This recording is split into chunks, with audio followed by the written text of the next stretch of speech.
We are a group of care experts with a vision of creating a world where care experienced people are thriving, not just surviving.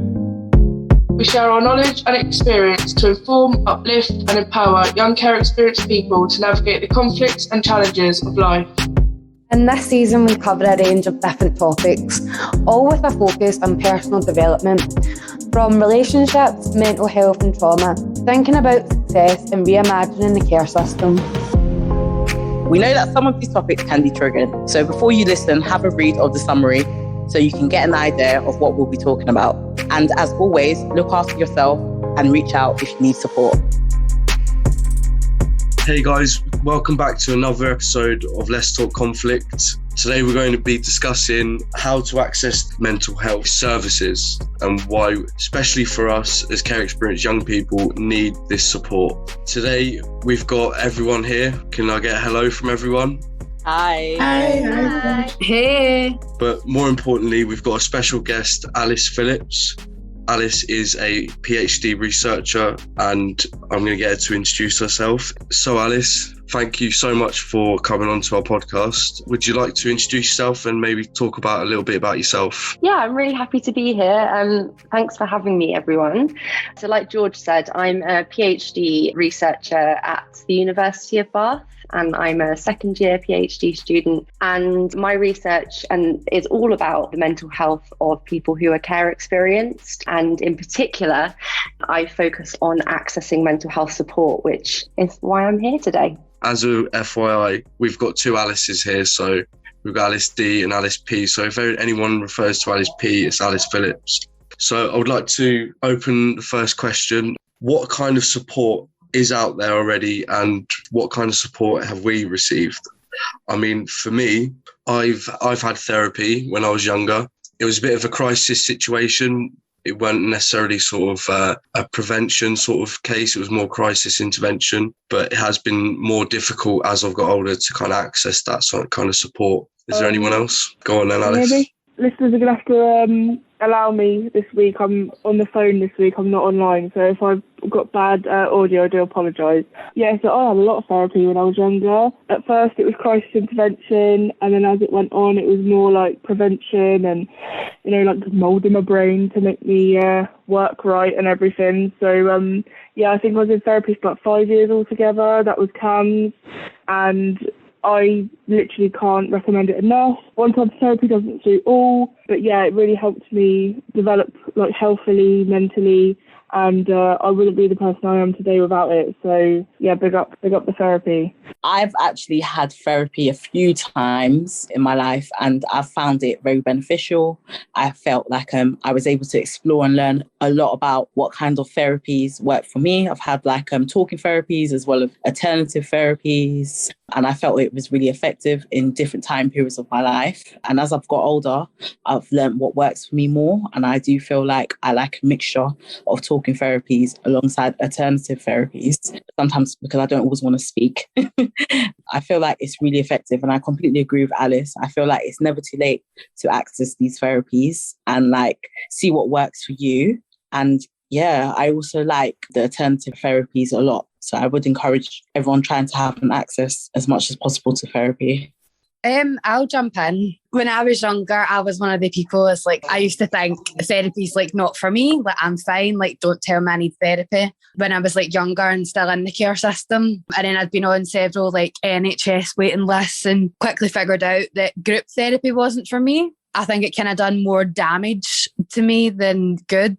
So I didn't finish that. And then had done some talking therapy, like counselling. That really wasn't great for me either. But recently I've, through a charity organisation, I've been managed to get like art therapy. And I find like I'm kind of distracted by the art that I'm doing, and I'm kind of like more open and more inclined to kind of like open up like while I'm kind of distracted. And it's going really well. And obviously like I'm an adult now and I'm going back and revisiting things like in a like a safe way. And I really enjoy art. So I think that's really beneficial for me. And I don't think if it wasn't for that charity organisation, I don't really think I would get that through like traditional like NHS. So I think like these different types of therapy obviously aren't for everyone. So like counselling and group like wasn't for me. They didn't do me any good. So I think there should be more alternative therapy that should be offered a lot more to like different people. I want to sort of back to what Ashley said as well, because you know one size really doesn't fit all, and I feel like that's so amplified in you know when you're trying to get therapeutic treatment. There is so many other ways, and I wanted to kind of direct this question at Alice P if possible. Yeah, so what kind of support from her research is out there, and also what she's got to say about it. So Alice, please, we're all listening. Thanks, George. I wanted to just jump in and say that even from just hearing you guys speak now, you illustrate a really nice point, which is that help seeking and getting access to mental health support can be a bit of a journey for people, and can also span many, many years, and take lots of iterations of having a go to try and find the right kind of support that works for you. So I just kind of wanted to say at this point that, you know, if there's anyone out there listening and they feel as if maybe therapy isn't for them, they've tried it or they had it when they were younger and they don't think it's for them, just from the group of people here today, you can hear how many different experiences there are and how it can take a few goes before you find that right kind of support that works for you, because we're all different and our brains work differently. So of course, different things are going to help you too.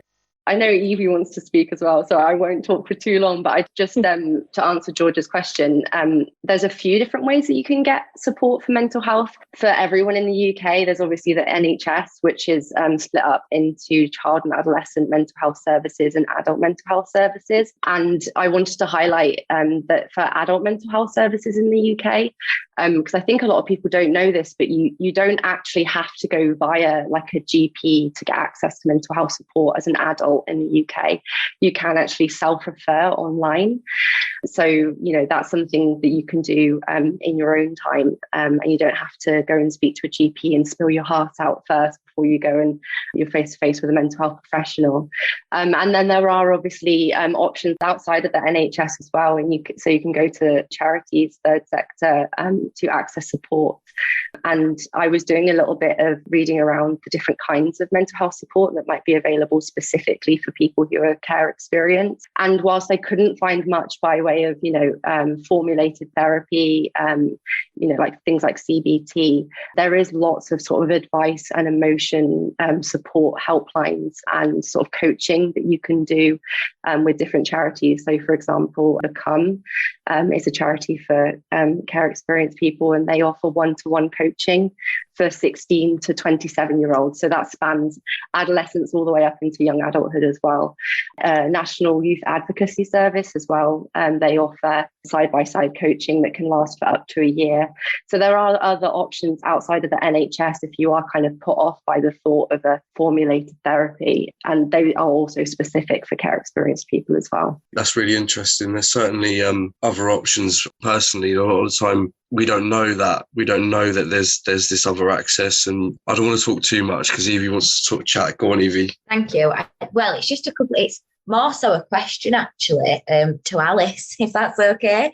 I was just wondering what the difference between counselling and therapy is, if there is a difference. I'm not too sure, but like we were speaking about his own experiences and stuff like that, and like I went to counselling when I was younger. That's what I called it. That's what it was called to me. But yeah, I suppose I don't necessarily see it as that beneficial to me at the time. I wouldn't knock it and I wouldn't say, oh, therapy's not for me, counselling's not for me. I would never go back or anything like that. But I just think at that time and that person in particular, it just didn't work. But yeah, I'm just thinking like, what's the difference?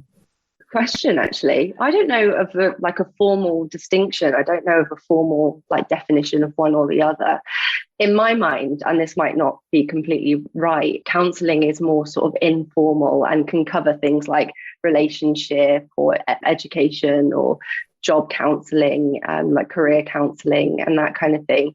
Whereas therapy is more mental health focused. And when I think of therapy, I think of sort of unstructured therapy where, you discuss things as they come up and you explore and you kind of go with whatever comes up in the sessions, versus sort of structured therapy, which might be things like CBT or DBT or behavioral activation.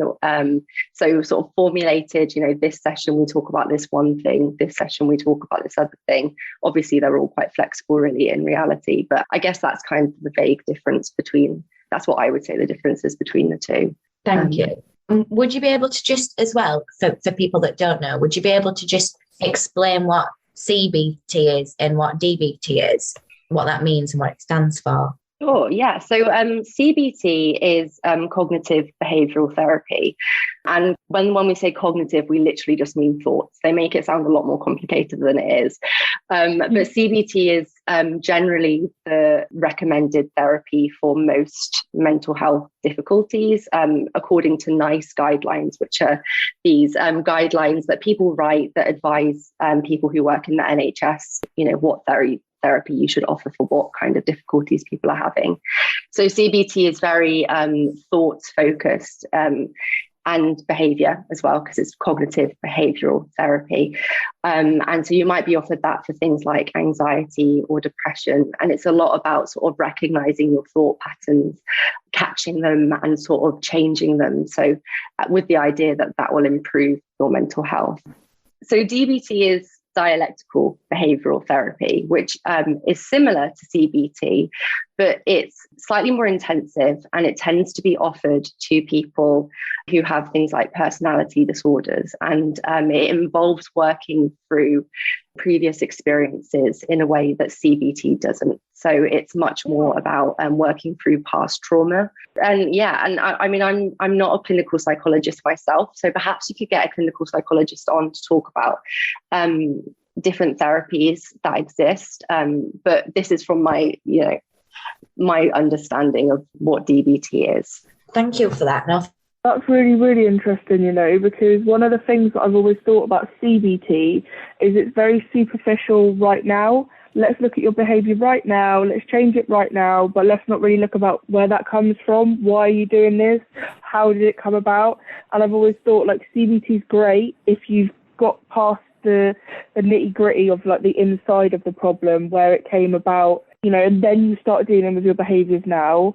But on its own, especially like with care experience and past trauma, I don't think CBT for me would have worked the way it did, because I had like talking therapy first, then CBT after, and I had like 3 years of talking therapy and then 2 years of CBT. So yeah, I always wondered like, why did they just give us CBT? Well, that DBT is like really interesting.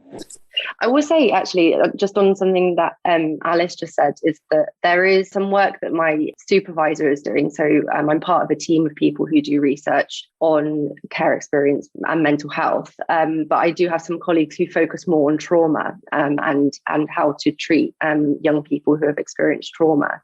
And my colleague Becky is doing a trial of trauma-focused CBT. So there are different ways in which CBT has been adapted. It was originally formulated for depression, but now there's CBT for anxiety, CBT for psychosis, CBT, mindfulness-based CBT, CBT for trauma. So there are different ways that you can adapt it for things like trauma. So perhaps you guys haven't come across that, but that does exist. That, what you just said, Alice, that, yeah, it is out there. But we just might not know about it. Like, I think that is the thing. Like, there are some amazing things out there to support people. There's some amazing initiatives, but we don't actually know about it, and that's like, if you do go to say, I don't know, I know from personal experience, when I've gone to the doctors and asked to seek help, to say, look, I'm struggling, I need support in something, their first response to that has been, would you like to start taking some medication to help you with that? Which, in all honesty, no, I don't. That is not something, and if that's something that someone else wants to do, by all means, like, that is completely your choice. If that is what works for you, then that's brilliant. But personally, I've tried it didn't work for me. And I know as well in myself that that's only masking the issue. Like, it's not actually going to the root of the issue and actually fixing anything. It's just putting a little plaster over it for a little time. So yeah, it's just made me think that there can be some great things out there, but what's offered to us first off and what people think is available is very, very small and not always that helpful. At this point, I wanted to highlight there's a helpline that you can call. I think it's run by Mind. It's an info line. So if you're at that point where you're kind of thinking, oh, I might need some external support for some things that I'm struggling with, you can call this info line and they'll talk to you about the support options that are available local to you and have a discussion with someone who sort of doesn't have any skin in the game. And if that makes sense, you know, talk to somebody independent about this different kinds of support that are available local to you. And also maybe have a discussion about actually what you want before you go forward and, you know, try and access that support. I just thought that was quite a nice little service that exists. Yeah, I completely echo what you're saying, Evie. And I think as well, from what you were saying, Alice P, is navigating how we're going to access this support. So I wanted to ask you, direct this question at you, Alice Phillips. From your research, what can you see that are sort of barriers to get what we need, essentially? Sure. I think before really diving into this, my answer is it's worth highlighting that those people who are working in the NHS, so, you know, your clinical psychologists or your psychological wellbeing practitioners, they are working at the moment under sort of extreme pressure and limited resources and offering the best care that they can under, you know, the really tight budgets that they're working under. So before we sort of go on to talk about some of the issues there, it's worth just highlighting that, you know, these people are really trying their hardest to offer the best support that they can. And that sort of leads me really nicely onto my first point, which is, I mean, the main barrier for accessing mental health support at the moment, just generally for everybody in the UK, is that our NHS services are sort of underfunded, and that has a big impact on things like wait times and availability of support. So I was looking at some statistics before coming onto this call, and I found some by a group called the Local Government Association, who essentially look at sort of local matters and they update statistics on mental health services as well. And so talking specifically about children and young people services, which sometimes ends at the age of 18, but occasionally can go up further into young adulthood, but usually the age cap is 18.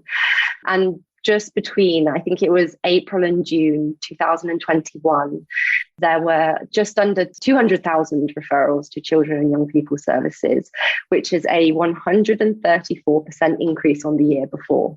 And the year before, they had a 94% increase on the statistics in 2019. Meanwhile, we sort of had sustained real terms cuts to public services since about 2014.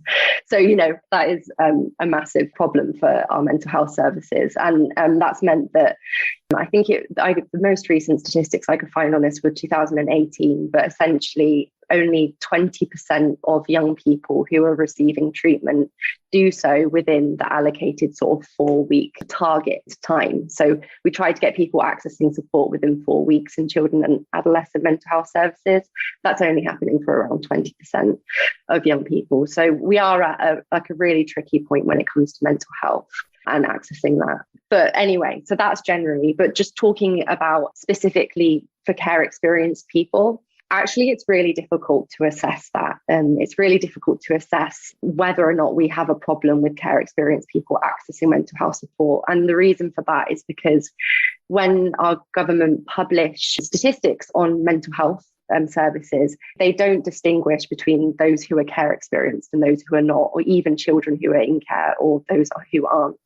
So us as researchers, it's really hard for us to tell. And there is a little bit of research on this, but it tends to be from America, where obviously their mental health services work completely differently.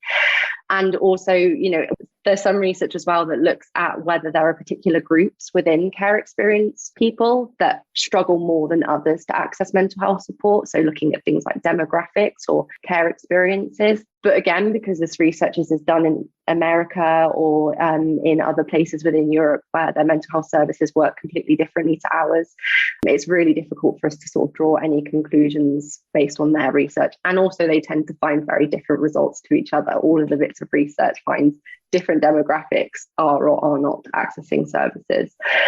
I'm aware I'm like talking a lot, but I did just want to highlight that there is some stuff that we do know, and I'm sure that you guys can build on this as well from your own personal experiences. But one of the main barriers to accessing mental health services for especially young people whilst they're in care is things like placement stability. So we know from government reviews that sometimes young people who are in unstable placements or are moving house a lot sometimes have their mental health support withheld until they're in a stable placement. But that causes problems because we also know that those who are in unstable placements are also most likely to be those who are struggling with their mental health the most, which creates a cycle of, well, I can't access mental health support, so I might behave in a way that means that I get moved to another home, and then any referrals that I did have, to get access to mental health support have fallen through. So that's one of the main barriers that we do have for accessing mental health support is that placement instability. I do have more to say, but I'll wait for everyone else to talk a bit and then I'll come back in. I find that really interesting, actually. Because when you said there's no actual data that distinguishes between care experienced children and other children, I found that really interesting because it's probably, from my assumption, that it's going to be predominantly care experienced children that are going to need the mental health services. I would guess we would take up quite a big percentage of that. Yeah, and also it's been a massive conversation within the care experience community about giving us protected characteristic, how disability is a protected characteristic, or I can't remember quite what it's called, but basically we would be protected in that right. So it would end up being one of the tick boxes in, when you say what your sexual orientation is, what your gender is, whatever, it would be something that you would tick. But it would be then recorded. I think that's another thing that would be quite good. I mean, I'm for the protected characteristic. Some of us would go as far as to say that we'd like a completely separate mental health service for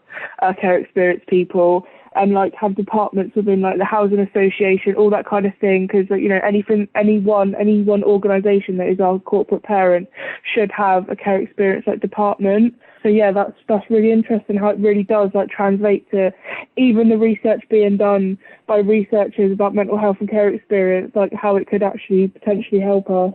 And another thing I found interesting as well was the placements that you spoke about, and that really is the penny dropping for us. I think when we're being moved about so much, we lose that what we're trying to build, and it's clearly affecting most of the things we've got going on. I noticed Alice P this time you wanted to speak. Sorry, go on. Yeah, I wanted to pick up on something Alice just said about having mental health services specifically for care experienced people. So as far as I'm aware, in terms of adult mental health services, I don't know of any NHS site that has specific services for adults who are care experienced. But I do know that depending on your local authority, and this is a bit of a difference between CAMHS and adult mental health services, CAMHS is different depending on where you are in the UK, and what is on offer is different depending on where you are in the UK. So I know there are some sites in the UK that do have looked after children mental health services, so services specifically for people who are in care, or whereas with adult mental health services is a lot more uniform across the country what's on offer. So that does exist in some areas, but it kind of is a little bit of a postcode lottery. Yeah, we hear that word a lot. That was trying to abolish. Yeah, that is literally something that I was just going to say. That was my point, was loads of things that you're speaking about today, Alice, is reiterating so many other things that we've spoke about in previous podcasts. And like that is something, the postcode lottery is something that we've spoke about in general for loads of different things, not just accessing mental health support or anything like that, but just the postcode lottery in general and how wrong it is, and that, you know, it shouldn't be like that anymore, and like how we could try and change it. But yeah, I think like another point that you were bringing up is like the lack of funding to the NHS for this and everything. And that's something that we scream about anyway, is just like the lack of funding for social services and the care system in general. And like we were talking about, you know, the stability of when you do actually manage to get access to support, then when you do, it can drop off because like you're not in a suitable accommodation, so that you're constantly moving around. It's not stable for you. But something that I've actually experienced myself is the doctors moving around, the therapists moving around. They've been changed, like doctors' surgeries to work from, or from different offices or whatever. They've been changed to completely different boroughs at times, meaning that you might build a rapport with someone and then they end up moving, and then you meet someone else and then you don't actually gel with them as much. And it's really sticky because it's both sides. It's not just the young people moving around, but it's also the professionals that are moving around, the therapists, the counsellors that are also that are being moved from place to place. And that's obviously as well linked to funding. So there will be a link to funding in that. So it's like without funding being sorted, how can they sort the other stuff out type thing. And another thing that I just wanted to speak about as well was when you were speaking about the statistics and things like that, it made me so sad. But as well, like when you said, you know, they don't record, there's no way to differentiate between someone who's care experienced and who isn't, you know, that data isn't recorded. And that like kind of gave me a bit of a pit in my stomach, because it just made me think no one's eyes are on this. Like no one's got the right, if this data isn't being recorded, that means it's not being looked at. And if it's not being looked at, then that's a massive issue, because how can social services be accountable for like supporting young people when they don't know what they're doing, when they're not recording? If they are, yeah, there will definitely be records of things somewhere, but if it's so hard to access, yeah, how can they know whether they're doing a good job or not? Like how can they actually see whether they're supporting young people, and you know where young people are at, how many young people are accessing that are in care are accessing this support? You know, it just makes me really worried and just makes me think. Yeah, so this sort of brings me on to a piece of work that I'm actually doing at the moment. And this is work that has not yet been published, which means that it's not been peer reviewed by other researchers. And so the results of what I'm about to say might change, or, might be slightly different when it comes to actually being published. And I will make sure to share it sort of on my Twitter as well, and share it with you guys as well, so that you can see the results once that is out there. So I have been doing some work on rates of being referred to mental health services for children in care. And so what I have access to is a small data set of information taken from social care records, so not NHS records, which means it's limited, because just because something's not in their social care records doesn't mean it didn't happen. It just means it's not recorded. So the amount of conclusions that I can draw from this data are very limited. But what I did find in my sort of cohort of around 100 young people, and these were people who entered care and in their first year of being in care had mental health difficulties, which was recorded via the SDQ, which is that questionnaire that gets filled out about young people every year that they're in care and about their mental health. And so the cohort of young people that I was looking at were people who were scoring really high on that in their first year of being in care. And what I did find was that actually rates of referral were really high. So I think only 1/5 of the sample was not referred to mental health services, but actually problems occurred after the referral. And so I think this is a good point to make anyway, that it's not necessarily just about accessing support, but it's about accessing the right support and about retention. Once you're in support, actually staying engaged with that support, or being able to maintain, continue to go to the therapy sessions. And what I did find was that, there were a proportion of referrals that were rejected, even though there's an identified need there. And then there was also quite high levels of support that broke down prematurely. So can't remember the exact figure, but I think it was under half, but still quite substantial amount of young people within the cohort that I was looking at where their support started and then just ended before it was supposed to end. And the main reasons for that were things like placement instability, disengagement from the young people, disengagement from parents, or things like, or carers, and things like ongoing court proceedings, meaning that accessing therapy isn't the right time for them at that point. And this is only a really small piece of research and definitely needs to be looked at with a much bigger group of young people. But I think it sort of highlights some of the things that we're saying, which is there are definitely some issues there. Yeah, I mean, it took me not going to school for 2 years to get my therapy, so I can definitely feel you on that one, Alice. Yeah. We're not advocating for that, by the way. Any listeners, any young people, please go to school for them 2 years, you know. That actually links to my next question, and obviously this can be directed at Alice P, but I wanted to ask everyone else first. What kind of solutions do you think is needed to kind of tackle these barriers, most specifically for us, for care experienced people? And at the end of that, what should we try? What is the aim? What we're trying to aim for? I think, from what Alice P said earlier, and I think we can all agree with this, there's instability with where we live, and the actual people we have around us, are not always, they are the barriers. Like, essentially they are the barriers. And I feel like if we can have a clear path, or a priority path, or a clear way to be diagnosed, to be referred, and then to get the help we need for as long as we need it. I mean, if there's a clear way of doing that, I feel like at the moment it's very murky and it's like a maze. I don't know how anyone else feels about it, but that's, to me, I feel like that would be sort of the main focus. I can go next for what my suggestion would be. Like, I think I've got quite a few ideas that I think, I'd like to set up maybe to support people. But I think the main thing, like right here and right now, for a solution is we need more funding for everything. And I know that lots of different departments and services are underfunded. I completely get that. But I just feel like something needs to be done about it. And like, that's the biggest thing for me. Like, finding a way to make that possible is my solution, I suppose. I've got so many possible solutions or ideas, but I think like one of the main issues, especially when I think back, like me, I couldn't wait for therapy. I'm one of the odd ones out. It was very uncommon.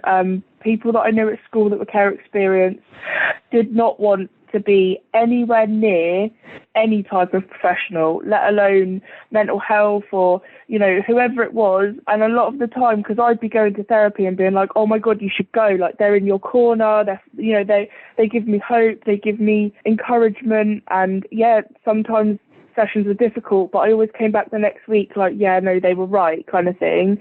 And the thing that my friends used to say to me that were care experience was, there's nothing wrong with me, I don't need to go, there's nothing wrong with me, there's nothing wrong with me. And I feel like I get that as well, because when I was in care, like I'm speaking personally now, there was like a big light on us, or on me, all the time. The PEP reviews, the LAC reviews, what's Alice been doing wrong lately? It was all kind of, you never had any chance to make a mistake. It was always judgment, and I was blamed a lot by social workers for being in care. Like, it was my fault. If you just behaved, you wouldn't be in care, like stuff like that. And that wasn't the case at all.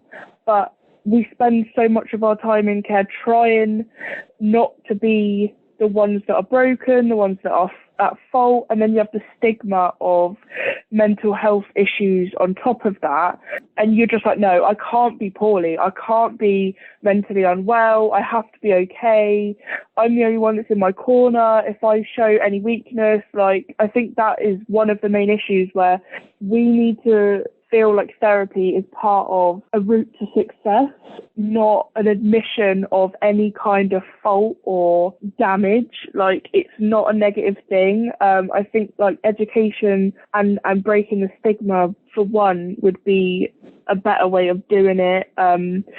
Clearer paths, clearer access, more specialised treatment when you get there. There's so much. And also if young people don't feel like that they're able to have therapy when they're younger, when they do reach adulthood, making, a care experience trauma-informed kind of access to therapy for care experienced people when they become adults is something that I think is like desperately needed, because when you're in care, you're surrounded by professionals and there's this kind of like buzz all the time. Like you're always held up somehow, some way, and then you turn 18 and it's just absolute deafening silence and you're like, oh, I really am that poorly, I really do need that help. And then the adult mental health services you can't access because it's just years and years long waiting lists, and the type of therapy that you can get is not the right one. And yeah, so those are my two like main possible ideas. I think just echoing what other people have said about like the funding and alternative things like art therapy, sport therapy and things like that, I think that should be really important. But I think like I was one of the children when I was in care that therapy's not for me. Like I would go and I would sit and I would stare at them and hardly say anything. I think there should be like, see, once you've declined that once, like time moves on. I think you should be reoffered that time and time again. And I think there definitely should be some sort of priority. But I think if you're going through like the leaving care process where they evaluate you to see if you're ready for like your first flat or moving in somewhere, I think therapy should be part of that. I think when you leave care, you should be like not only like help with your budgeting and things like that and help with like travelling or finding a course or finding a job. I think within that, there should be some sort of therapy point, like whether that's counselling or whether that's like art therapy, talking therapy, like whatever. Like I do think that should be in the process to you leaving care, so that when you leave care, like something doesn't trigger you from your past. Like you leave care and you're positive and you're healthy and like you're moving on into adulthood. I do think that should be put in to leaving care. It should be a stepping stone. Do you know what I mean? Like just because you can get up and you can get out and you can get washed and dressed, like, and you can go to your course, you can go to your job, or you can go to school, like it doesn't mean that there's not things that are in the back burner that should be addressed. I think counselling should be for everyone, like some sort of therapy should be for everyone, because we've all been through one thing or another. But I do think priority needs to be taken into account, and it can't just be this postcode lottery. Like if you've got a good worker or there's good services in your area, it should be across the board so that everyone's being treated like equal. There are all some really, really good ideas, and actually most of them are things that I had written down when I was thinking about this question as well. I think for me it starts with better monitoring and a better understanding of what's already happening for children in care, and in particular care leavers. There is a good amount of research now on children in care and attitudes towards help seeking in young people or adolescents in care. But in terms of care leavers, and especially that short period, the first 5 years after you age out of care, it's kind of unknown. And it is something that I'm looking at in my PhD, is looking at experiences of accessing mental health support in those early years of having left care. So yeah, anyway, better monitoring I see is really important. And I also think, and it's something that you guys have already said, but introducing safety nets so that when young people are accessing support, if they move house, move borough or whatever, that they can still access the same mental health support even though they've moved house. And then also having capacity within our mental health services to allow someone to re-engage flexibly with mental health services without having to go to the back of the waiting list again. So if you're accessing mental health support, and I did mention earlier that sort of disengagement from young people is a bit of a problem within our young people services, but it's really important then that when someone is ready and when they feel up for it and they want to go and get mental health support, they're not just at the bottom of the waiting list. They're able to, come back in where they left off. I think I see that as really important as well. And then something that Alice was talking about was about some of the concerns that young people have around accessing mental health support. And it was something I was going to talk about earlier, where there was a paper that was released last year by somebody called Powell, and they looked at all of the research out there on attitudes to mental health support in young people who are currently in care. And they found some really common themes across young people about concerns about, why they wouldn't necessarily want to access professional mental health support. And it was some of the things that Alice was saying. So a general sort of concern around confidentiality or a mistrust of professionals, generally like a fear of lack of control over how much you're going to be expected to say, and who you're going to have to share it with, and how many different people you're going to have to repeat your story to. And then also, just like Alice was saying as well, like concerns over stigma and that sort of threefold. So not only stigma over mental health, not only stigma over accessing mental health support, but also stigma around being a care experienced person, and trusting that the professional that you're talking to can understand your particular experiences, because you do have unique experiences over and above the general population.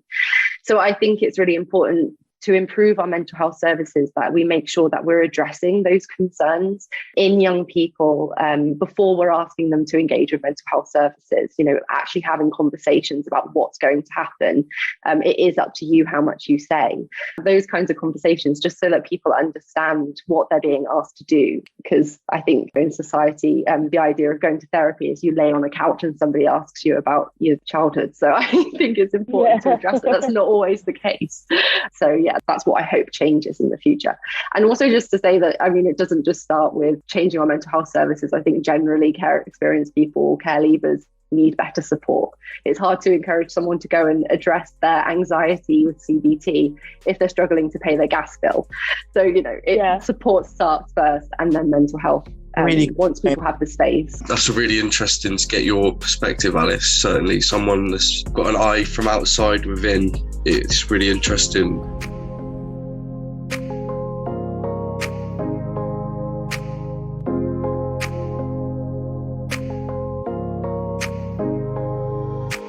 So I was going to wrap up on what would we tell our younger selves.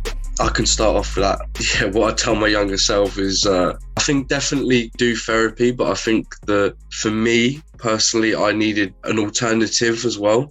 I didn't like sitting there talking about how bad I am or what's wrong with me and all these things. It kind of reinforcing that stigma.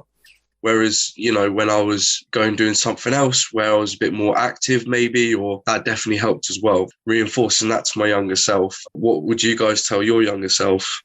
What I would tell my younger self, I'm going to say that my behaviour then was a coping mechanism, and it kept me alive and it let me survive. And I actually ended up accessing the therapy that I needed. I'm just going to look back with a bit more compassion. And I think I would tell my younger self that even though therapy is hard sometimes, never stop going. Just a bit of perseverance and faith that it will be okay. I think that's what I'd tell my younger self.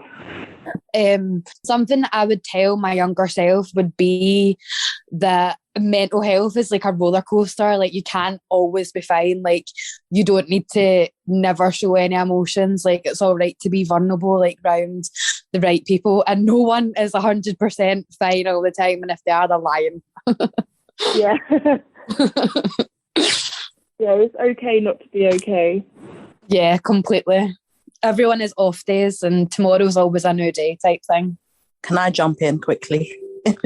I would say to my younger self, I personally feel like I've never been ashamed to get therapy, even at a younger age. So I'll probably say to myself, take my time with it. And I pretty much do the same thing that I've done now, which is explore different kinds of therapy, see what works for me, and don't be ashamed to ask for advice or seek advice on other alternative therapies.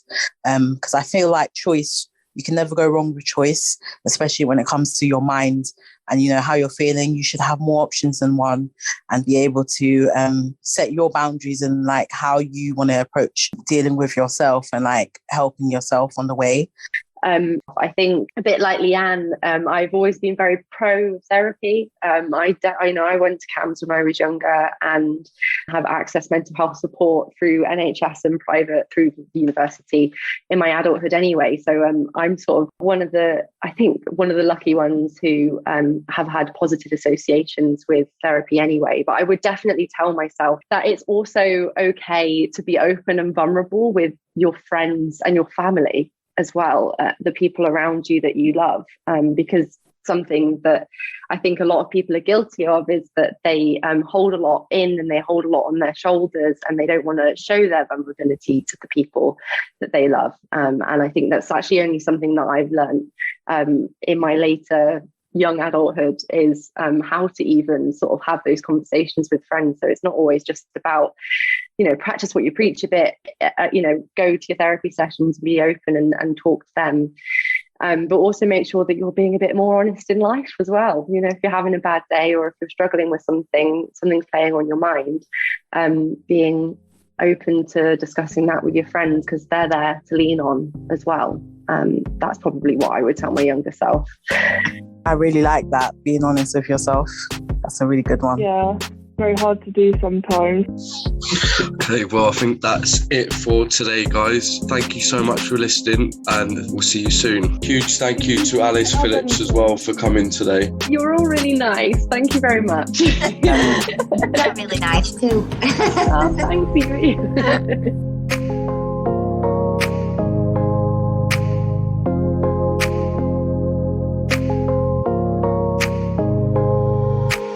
Thank you for listening to Let's Talk Conflict. We'd love to hear from you, so if you'd like to get in touch, you can reach us on letstalkconflict@leapcc.org.uk, or find us on Twitter and Instagram at leap_cc.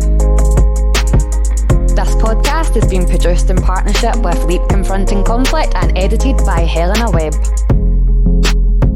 Let's Talk Conflict has been supported by the Esme Fairburn Foundation, the Kurt and Magda Stern Foundation, the Trebian Trust, and the Rain Foundation. In the next episode, we'll be discussing rejection and abandonment, understanding trauma and the journey of healing. We will be joined by two guests who are both care experienced and who both now work in the care system.